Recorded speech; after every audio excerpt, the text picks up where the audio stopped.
The Marriage of Heaven and Hell. By William Blake. The Argument. Engraved circa 1790. Rintrah roars, and shakes his fires in the burdened air. Hungry clouds swag on the deep. Once meek, and in a perilous path, the just man kept his course along the vale of death. Roses are planted where thorns grow, and on the barren heath sing the honey bees.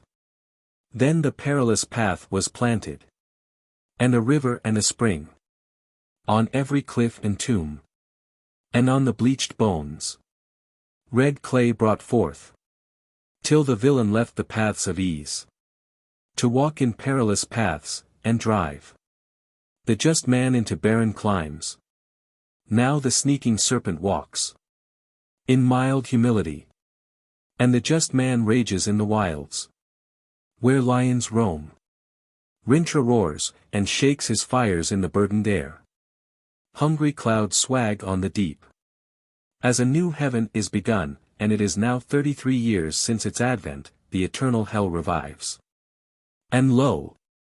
Swedenborg is the angel sitting at the tomb, his writings are the linen clothes folded up.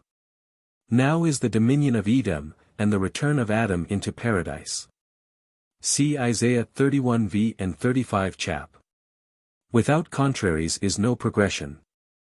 Attraction and repulsion, reason and energy, love and hate, are necessary to human existence. From these contraries spring what the religious call good and evil. Good is the passive that obeys reason. Evil is the active springing from energy. Good is heaven. Evil is hell. How do you find this book? Any thoughts about the book or the author? Any suggestion for improvement? Please take a moment to share your thoughts in a comment. If you like it, share it with your friends who might enjoy it as well. Subscribe to keep in touch. Visit completeaudiobooks.com for more quality content. The Voice of the Devil. All Bibles or sacred codes have been the causes of the following errors. 1. That man has two real existing principles, viz. a body and a soul. 2. That energy, called evil, is alone from the body. And that reason, called good, is alone from the soul. 3. That God will torment man in eternity for following his energies.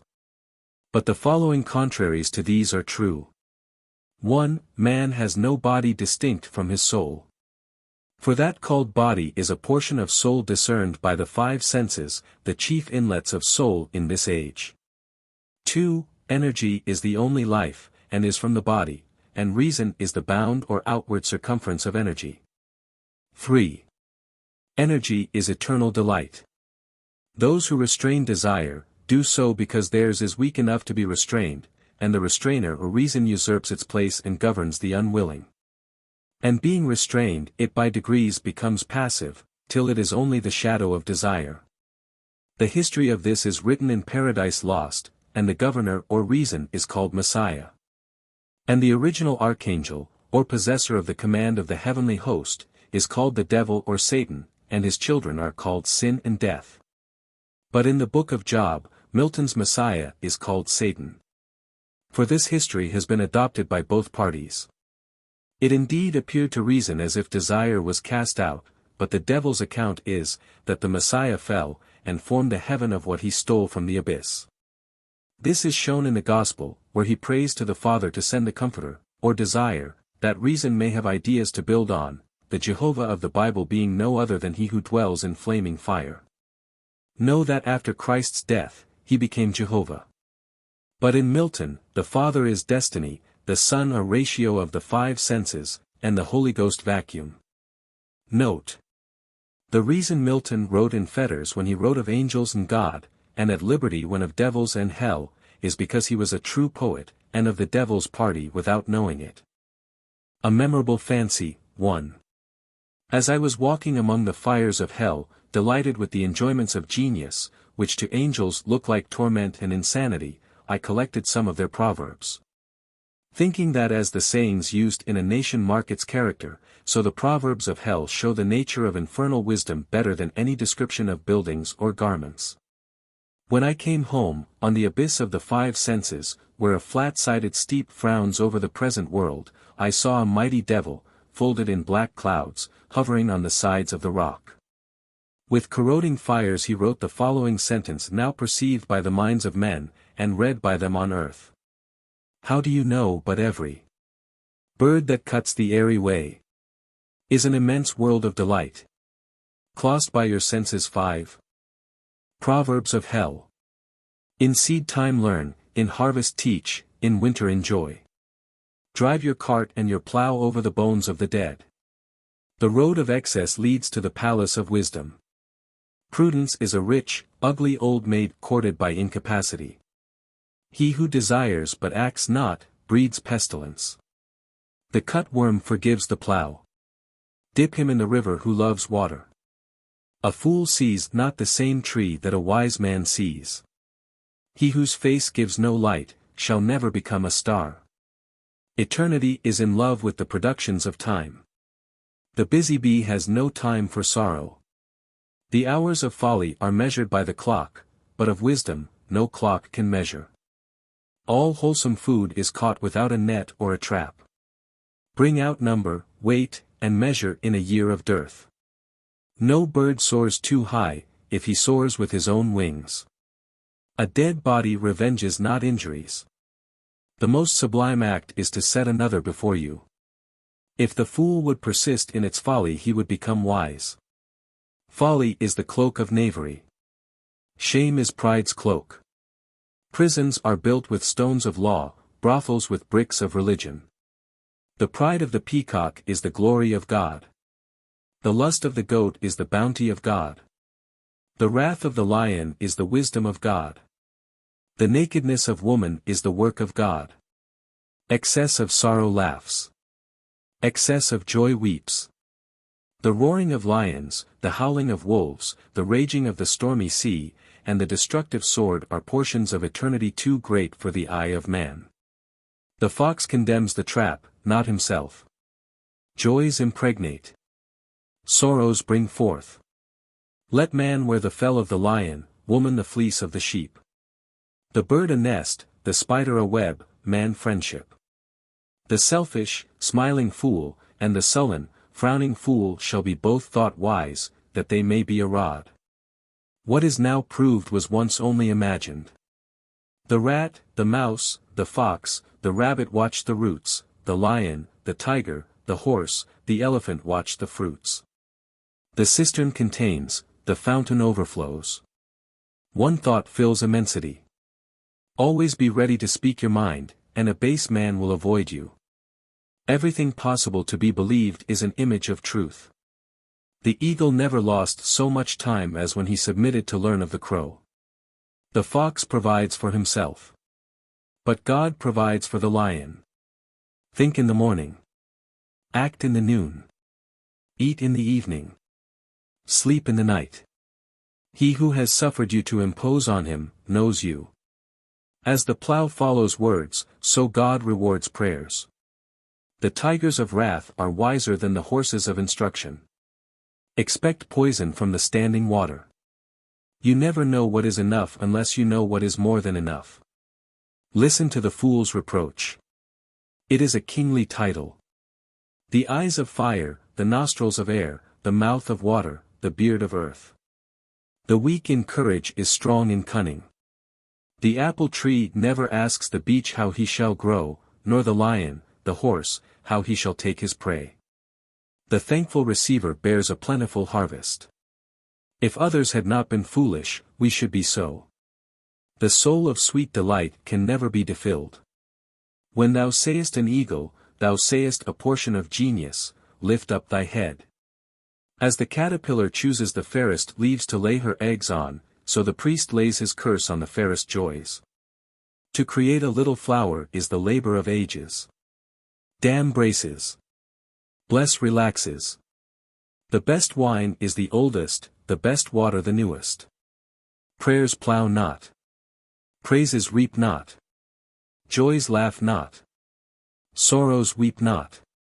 The head sublime, the heart pathos, the genitals beauty, the hands and feet proportion. As the air to a bird or the sea to a fish, so is contempt to the contemptible. The crow wished everything was black, the owl that everything was white. Exuberance is beauty. If the lion was advised by the fox, he would be cunning. Improvement makes straight roads, but the crooked roads without improvement are roads of genius. Sooner murder an infant in its cradle than nurse unacted desires. Where man's not, nature is barren. Truth can never be told so as to be understood, and not be believed. Enough. Or too much. The ancient poets animated all sensible objects with gods or geniuses, calling them by the names and adorning them with the properties of woods, rivers, mountains, lakes, cities, nations. And whatever their enlarged and numerous senses could perceive. And particularly they studied the genius of each city and country, placing it under its mental deity. Till a system was formed, which some took advantage of, and enslaved the vulgar by attempting to realize or abstract the mental deities from their objects. Thus began priesthood. Choosing forms of worship from poetic tables. And at length they pronounced that the gods had ordered such things. Thus men forgot that all deities reside in the human breast. A memorable fancy, too. The prophets Isaiah and Ezekiel dined with me, and I asked them how they dared so roundly to assert that God spoke to them. And whether they did not think at the time that they would be misunderstood, and so be the cause of imposition. Isaiah answered, I saw no God, nor heard any, in a finite organical perception. But my senses discovered the infinite in everything, and as I was then persuaded, and remain confirmed, that the voice of honest indignation is the voice of God, I cared not for consequences, but wrote. Then I asked, does a firm persuasion that a thing is so, make it so?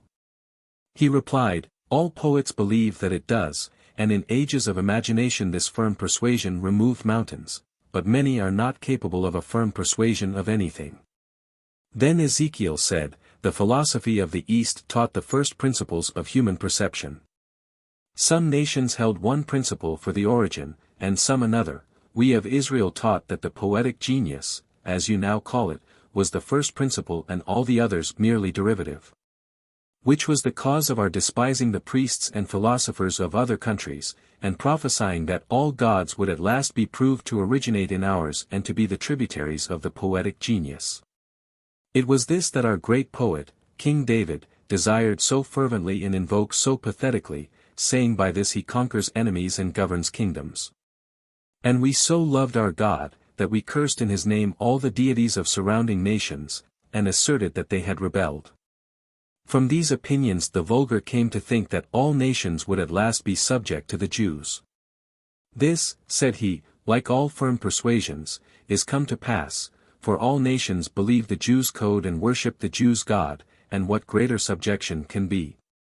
I heard this with some wonder, and must confess my own conviction.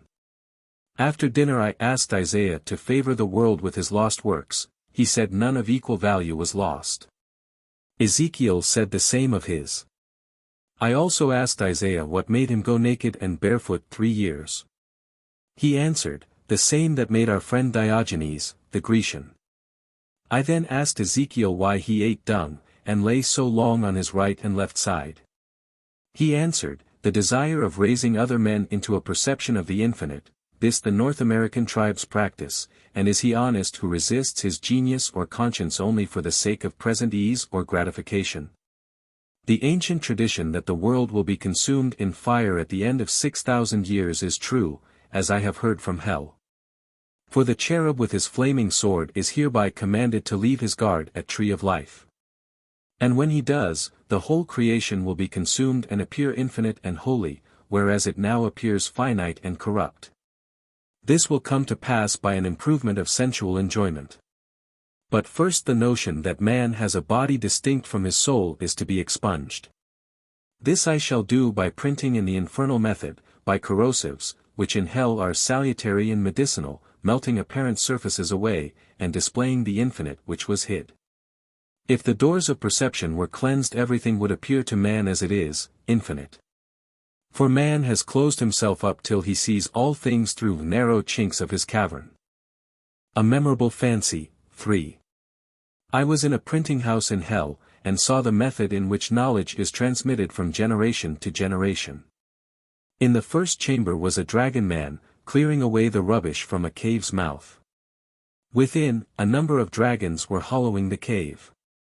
In the second chamber was a viper folding round the rock and the cave, and others adorning it with gold, silver, and precious stones. In the third chamber was an eagle with wings and feathers of air. He caused the inside of the cave to be infinite. Around were numbers of eagle-like men who built palaces in the immense cliffs. In the fourth chamber were lions of flaming fire, raging around and melting the metals into living fluids. In the fifth chamber were unnamed forms, which cast the metals into the expanse. There they were received by men who occupied the sixth chamber, and took the forms of books and were arranged in libraries. The giants who formed this world into its sensual existence, and now seem to live in it in chains, are in truth the causes of its life and the sources of all activity. But the chains are the cunning of weak and tame minds which have power to resist energy. According to the proverb, the weak in courage is strong in cunning. Thus one portion of being is the prolific, the other the devouring. To the devourer it seems as if the producer was in his chains, but it is not so. He only takes portions of existence and fancies that the whole. But the prolific would cease to be prolific unless the devourer, as a sea, received the existence of his delights. Some will say, is not God alone the prolific? I answer, God only acts and is, in existing beings or men. These two classes of men are always upon earth, and they should be enemies. Whoever tries to reconcile them seeks to destroy existence. Religion is an endeavor to reconcile the two. Note: Jesus Christ did not wish to unite, but to separate them, as in the parable of sheep and goats. And he says, I came not to send peace, but a sword. Messiah or Satan or Tempter was formerly thought to be one of the antediluvians who are our energies. A memorable fancy. 4. An angel came to me and said, O pitiable, foolish young man! O horrible! O dreadful state! Consider the hot, burning dungeon thou art preparing for thyself to all eternity, to which thou art going in such career. I said, perhaps you will be willing to show me my eternal lot, and we will contemplate together upon it, and see whether your lot or mine is most desirable. So he took me through a stable, and through a church, and down into the church vault, at the end of which was a mill. Through the mill we went, and came to a cave. Down the winding cavern we groped our tedious way, till a void boundless as a nether sky appeared beneath us, and we held by the roots of trees, and hung over this immensity. But I said, if you please, we will commit ourselves to this void, and see whether Providence is here also. If you will not, I will. But he answered, do not presume, O young man, but as we here remain, behold thy lot which will soon appear when the darkness passes away. So I remained with him, sitting in the twisted root of an oak. He was suspended in a fungus, which hung with the head downward into the deep. By degrees we beheld the infinite abyss, fiery as the smoke of a burning city. Beneath us, at an immense distance, was the sun, black but shining. But round it were fiery tracks on which revolved vast spiders, crawling after their prey, which flew, or rather swum, in the infinite deep, in the most terrific shapes of animals sprung from corruption. And the air was full of them, and seemed composed of them. These are devils, and are called powers of the air. I now asked my companion which was my eternal lot. He said, between the black and white spiders. But now, from between the black and white spiders, a cloud and fire burst and rolled through the deep, blackening all beneath, so that the nether deep grew black as a sea, and rolled with a terrible noise. Beneath us was nothing now to be seen but a black tempest, till looking east between the clouds and the waves we saw a cataract of blood mixed with fire. And not many stones' throw from us appeared and sunk again the scaly fold of a monstrous serpent. At last, to the east, distant about 3 degrees, appeared a fiery crest above the waves. Slowly it reared like a ridge of golden rocks, till we discovered 2 globes of crimson fire, from which the sea fled away in clouds of smoke. And now we saw it was the head of Leviathan. His forehead was divided into streaks of green and purple like those on a tiger's forehead. Soon we saw his mouth and red gills hang just above the raging foam, tinging the black deep with beams of blood, advancing toward us with all the fury of a spiritual existence. My friend the angel climbed up from his station into the mill, I remained alone, and then this appearance was no more, but I found myself sitting on a pleasant bank beside a river, by moonlight, hearing a harper, who sung to the harp. And his theme was, "The man who never alters his opinion is like standing water, and breeds reptiles of the mind." But I arose and sought for the mill, and there I found my angel, who, surprised, asked me how I escaped. I answered, "All that we saw was owing to your metaphysics, for when you ran away, I found myself on a bank by moonlight hearing a harper. But now we have seen my eternal lot, shall I show you yours?" He laughed at my proposal. But I, by force, suddenly caught him in my arms, and flew westerly through the night, till we were elevated above the earth's shadow, then I flung myself with him directly into the body of the sun. Here I clothed myself in white, and taking in my hand Swedenborg's volumes, sunk from the glorious climb, and passed all the planets till we came to Saturn. Here I stayed to rest, and then leaped into the void between Saturn and the fixed stars. "Here," said I, "is your lot, in this space if space it may be called." Soon we saw the stable and the church, and I took him to the altar and opened the Bible, and lo! It was a deep pit, into which I descended, driving the angel before me. Soon we saw 7 houses of brick.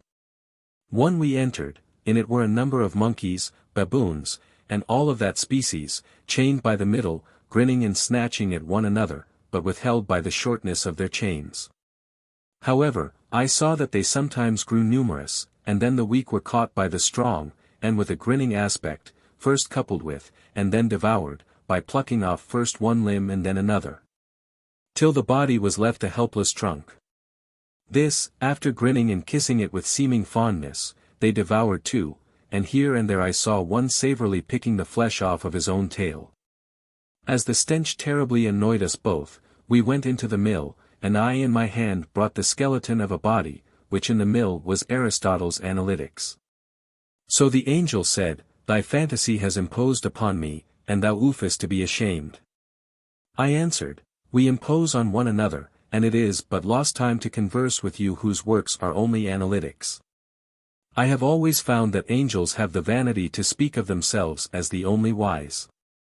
This they do with a confident insolence sprouting from systematic reasoning. Thus Swedenborg boasts that what he writes is new, though it is only the contents or index of already published books. A man carried a monkey about for a show, and because he was a little wiser than the monkey, grew vain, and conceived himself as much wiser than 7 men. It is so with Swedenborg, he shows the folly of churches, and exposes hypocrites, till he imagines that all are religious, and himself the single one on earth that ever broke a net. Now hear a plain fact, Swedenborg has not written one new truth. Now hear another, he has written all the old falsehoods. And now hear the reason. He conversed with angels who are all religious, and conversed not with devils who all hate religion, for he was incapable through his conceited notions. Thus Swedenborg's writings are a recapitulation of all superficial opinions, and an analysis of the more sublime but no further. Have now another plain fact. Any man of mechanical talents may, from the writings of Paracelsus or Jacob Behmen, produce 10,000 volumes of equal value with Swedenborg's, and from those of Dante or Shakespeare an infinite number. But when he has done this, let him not say that he knows better than his master, for he only holds a candle in sunshine. A memorable fancy. 5. Once I saw a devil in a flame of fire, who arose before an angel that sat on a cloud, and the devil uttered these words. The worship of God is, honoring his gifts in other men, each according to his genius. And loving the greatest men best, those who envy or calumniate great men hate God.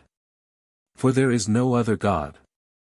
The angel hearing this became almost blue, but mastering himself he grew yellow, and at last white, pink, and smiling, and then replied. Thou idolater! Is not God one? And is not he visible in Jesus Christ? And has not Jesus Christ given his sanction to the law of 10 commandments? And are not all other men fools, sinners, and nothings? The devil answered, Bray a fool in a mortar with wheat, yet shall not his folly be beaten out of him. If Jesus Christ is the greatest man, you ought to love him in the greatest degree. Now hear how he has given his sanction to the law of 10 commandments. Did he not mock at the Sabbath, and so mock the Sabbath's God? Murder those who were murdered because of him, turn away the law from the woman taken in adultery, steal the labor of others to support him, bear false witness when he omitted making a defense before Pilate. Covet when he prayed for his disciples, and when he bid them shake off the dust of their feet against such as refused to lodge them? I tell you, no virtue can exist without breaking these 10 commandments. Jesus was all virtue, and acted from impulse, not from rules. When he had so spoken, I beheld the angel, who stretched out his arms, embracing the flame of fire, and he was consumed, and arose as Elijah. Note. This angel, who is now become a devil, is my particular friend. We often read the Bible together in its infernal or diabolical essence, which the world shall have if they behave well. I have also the Bible of hell, which the world shall have whether they will or no. One law for the lion and ox is oppression. A Song of Liberty. 1. The eternal female groaned, it was heard over all the earth. 2. Albion's coast is sick silent, the American meadows faint. 3. Shadows of prophecy shiver along by the lakes and the rivers, and mutter across the ocean. France, rend down thy dungeon. 4. Golden Spain, burst the barriers of old Rome. 5. Cast thy keys, O Rome, into the deep, down falling, even to eternity down falling. 6. And weep. 7. In her trembling hands she took the newborn terror, howling. 8. On those infinite mountains of light now barred out by the Atlantic Sea, the newborn fire stood before the starry king. 9. Flagged with grey-browed snows and thunderous visages, the jealous wings waved over the deep. 10. The speary hand burned aloft, unbuckled was the shield, forth went the hand of jealousy among the flaming hair, and hurled the newborn wonder through the starry night. 11. The fire is falling. 12. Look up. Look up. O citizen of London, enlarge thy countenance. O Jew, leave counting gold, return to thy oil and wine. O African, black African. Go, winged thought, widen his forehead. 13. The fiery limbs, the flaming hair shot like the sinking sun into the western sea. 14. Whacked from his eternal sleep, the hoary element roaring fled away. 15. Down rushed, beating his wings in vain, the jealous king, his grey-browed counselors, thunderous warriors, curled veterans, among helms and shields, and chariots, horses, elephants, banners, castles, slings, and rocks. 16. Falling, rushing, ruining, buried in the ruins, on Urthona's dens. 17. All night beneath the ruins, then their sullen flames, faded, emerge round the gloomy king. 18.